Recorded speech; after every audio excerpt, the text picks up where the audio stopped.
Hi ನಮಸ್ತೆ, welcome back to Nayakar ಕುಟುಂಬ Kannada YouTube channel. ನನ್ನ ಹೆಸರು ಇಂದ್ರ ಅಂತ.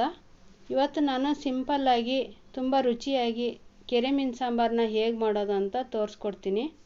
ಅದಕ್ಕಿಂತ ಮೊದಲು ನೀವು ಯಾರ್ಯಾರೆಲ್ಲ ನಮ್ಮ ಚಾನಲ್ನ ಸಬ್ಸ್ಕ್ರೈಬ್ ಮಾಡ್ಕೊಂಡಿಲ್ಲ, ಈ ಕೂಡಲೇ ಹೋಗಿ ಸಬ್ಸ್ಕ್ರೈಬ್ ಮಾಡ್ಕೊಳ್ರಿ. ಹಾಗೆ ಪಕ್ಕದಲ್ಲಿರೋ ಬೆಲ್ ಐಕನ್ನ ಮತ್ತು ನಿಮ್ಮ ಫ್ಯಾಮಿಲಿ ಫ್ರೆಂಡ್ಸ್ಗೆ ಶೇರ್ ಮಾಡೋದನ್ನು ಮರಿಬೇಡಿ. ಮೊದಲಿಗೆ ನಾನಿಲ್ಲಿ ಕೆರೆ ಮೀನು ತಗೊಂಡು ಚೆನ್ನಾಗಿ ಕ್ಲೀನ್ ಮಾಡಿ ಇಟ್ಕೊಂಡಿದ್ದೀನಿ.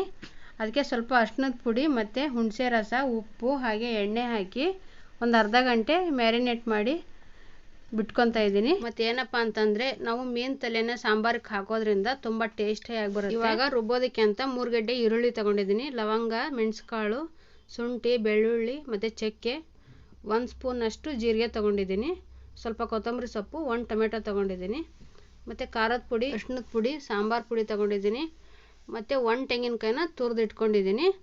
1 ನಿಂಬೆ ಹಣ್ಣಿನ ಗಾತ್ರದಷ್ಟು ಹುಣಸೆ ಹಣ್ಣು ತೊಗೊಂಡು ಕಿವುಚಿಟ್ಕೊತಾ ಇದ್ದೀನಿ.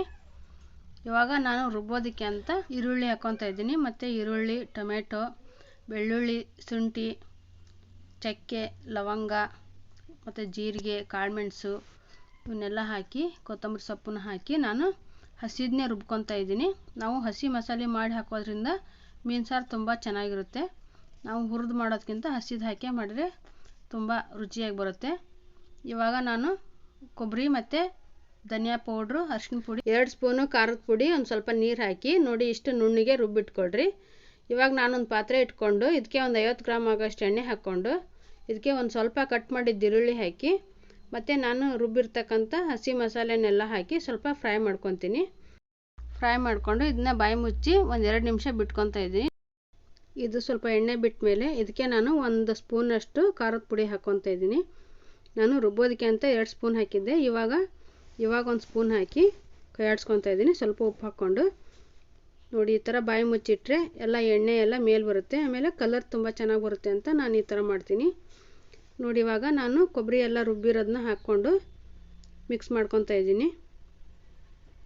ಇದನ್ನು ಸ್ವಲ್ಪ ಹೊತ್ತು ನಾವು ಬಾಯಿ ಮುಚ್ಚಿ ಹಾಗೆ ಬಿಡಬೇಕು. ಯಾಕೆ ಅಂದರೆ ನಾವು ಕೊಬ್ಬರಿನೂ ಎಲ್ಲ ಹಸಿದು ಹಾಕಿರೋದ್ರಿಂದ ಸ್ವಲ್ಪ ಈ ಥರ ಕುದಿ ಬಂದಮೇಲೆ ನಾವು ನಮ್ಗೆ ಎಷ್ಟು ಬೇಕೋ ನೀರು ಅಷ್ಟು ಹಾಕ್ಕೋಬೇಕು. ಈ ಥರ ಮಾಡೋದ್ರಿಂದ ತುಂಬ ಚೆನ್ನಾಗಿರುತ್ತೆ. ಇವಾಗ ನಿಮ್ಗೆ ಎಷ್ಟು ನೀರು ಬೇಕೋ ಅಷ್ಟೊಂದು ನೀರು ಸೇರಿಸ್ಕೊಳ್ರಿ. ಮೀನು ಸಾಂಬಾರು ಸ್ವಲ್ಪ ತೆಳ್ಳಗಿದ್ರೇ ತುಂಬ ರುಚಿಯಾಗಿ ಬರುತ್ತೆ. ನೋಡಿ ಇವಾಗ ನಾನು ಒಂದು ಅರ್ಧ ಸ್ಪೂನಷ್ಟು ಉಪ್ಪು ಹಾಕಿ ಮತ್ತೆ ಕೈ ಆಡಿಸ್ಕೊತಾ ಇದ್ದೀನಿ. ನೋಡಿ ಈ ಥರ ಕುದಿ ಬಂದಮೇಲೆ ಮೀನು ಹಾಕ್ಕೋಬೇಕು. ಮೊದಲೇ ಹಾಕಿದ್ವಿ ಅಂದರೆ ತುಂಬ ಬೆಂದ್ಬಿಡುತ್ತೆ. ಹಾಗಾಗಿ ಇದಿಷ್ಟು ಕುದಿ ಬಂದಮೇಲೆ ಮೀನು ಹಾಕ್ಕೊತಾ ಇದ್ದೀನಿ. ನೋಡಿ ಮೀನು ತಲೆ ಹಾಕಿ ಮಾಡೋದ್ರಿಂದ ಸಾಂಬಾರು ತುಂಬ ಚೆನ್ನಾಗಿರುತ್ತೆ. ಹಾಗಾಗಿ ನಾನು ಮೀನು ತಲೆನ ಹಾಕಿಬಿಟ್ಟೆ ಮಾಡ್ತೀನಿ. ಮೀನೆಲ್ಲ ಹಾಕಿ ನಾವು ಬಾಯಿ ಮುಚ್ಚಿ ಒಂದು ಕುದಿ ಬರೋ ತನಕ ಬಿಡಬೇಕು. ಬಿಟ್ಟಾದಮೇಲೆ ನಾವು ನೋಡ್ಕೋಬೇಕು. ನೋಡಿ ಇಷ್ಟಾದರೆ ಸಾಕು. ನೋಡಿ ಎಲ್ಲ ಮೀನುಗಳು ತುಂಬ ಚೆನ್ನಾಗಿ ಬೆಂದಿದ್ದಾವೆ. ನೋಡಿ ತಲೆ ಆದ್ರೂ ಚೆನ್ನಾಗೇ ಬೆಂದಿದೆ. ಇವಾಗ ಇದನ್ನು ನಾನು ಗ್ಯಾಸ್ ಆಫ್ ಮಾಡಿ ತೆಗಿತಾ ಇದ್ದೀನಿ. ಆಮೇಲೆ ಈ ಥರ ಗಟ್ಟಿಯಾಗಿದ್ದಾಗಿನ ತೆಗೆದ್ರೆ ಅದು ಕಾವಿಗೆನೇ ಎಲ್ಲ ಬೆಂದ್ಬಿಡುತ್ತೆ. ಹಾಗಾಗಿ ನೀವು ತೆಗೆದುಬಿಡಿ. ನಾನು ಇಲ್ಲಿ ಅಕ್ಕಿ ರೊಟ್ಟಿ ಜೊತೆಗೆ ಕೆರೆ ಮೀನು ಸಾಂಬಾರು ಮಾಡಿದ್ದೀನಿ. ತುಂಬ ಚೆನ್ನಾಗಿ ಬಂದಿದೆ. ನೀವು ಒಂದ್ಸರಿ ಈ ವಿಧಾನದಲ್ಲಿ ಮಾಡಿ ನೋಡಿ. ನಿಮಗೆ ಈ ವಿಡಿಯೋ ಇಷ್ಟ ಆಗಿದೆ ಅಂತ ಅಂದ್ಕೊತೀನಿ. ನಿಮಗೆ ಇಷ್ಟವಾದರೆ ಲೈಕ್ ಮಾಡಿ, ಶೇರ್ ಮಾಡಿ, ಕಮೆಂಟ್ ಮಾಡಿ ಮತ್ತು ಸಬ್ಸ್ಕ್ರೈಬ್ ಮಾಡೋದನ್ನು ಮರಿಬೇಡಿ.